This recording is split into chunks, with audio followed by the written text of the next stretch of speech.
मला दिसत होतं की सरनोबतांच्या मोठ्या महालांच्या भिंतींना माझ्यासाठी खिळे लावले गेले। त्यांनी मला सुखाने कधीच जगू दिलं नसतं, छळ करून मला मारून टाकलं असतं। मी तिथे लग्न करून गेल्यावर मला जाळून मारण्याची किंवा मी मेल्याची ही बातमी तुमच्या कानावर आली असती तर चाललं असतं तुम्हाला? बोला। मला समजून घेणार, माझी स्वप्न पूर्ण करण्यासाठी माझ्या पाठीशी उभा असणारा नवरा हवा होता मला। मग या सगळ्यांमध्ये काय चुकलं माझं? आजी, तुम्ही पण एक बाई आहात ना? बाईच बाईचं दुःख समजून नाही घेणार तर दुसरं कोण कसं घेईल?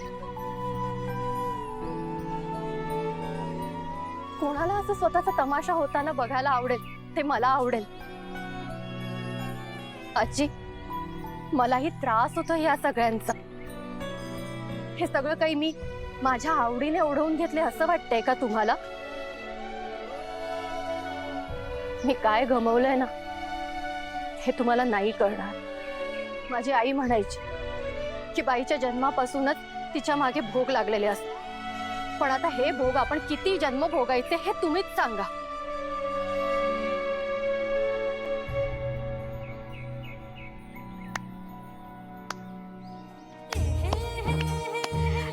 वहिनी, खरंच एक नंबर टाकलीस बघ।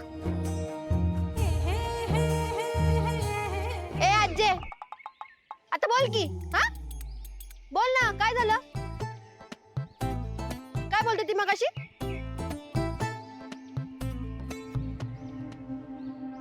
आजी, तुम्ही माझ्याशी नाही बोललात तरी चालेल, पण तुम्ही तुमच्या लेकींचं मन समजून घ्या, बोला त्यांच्याशी।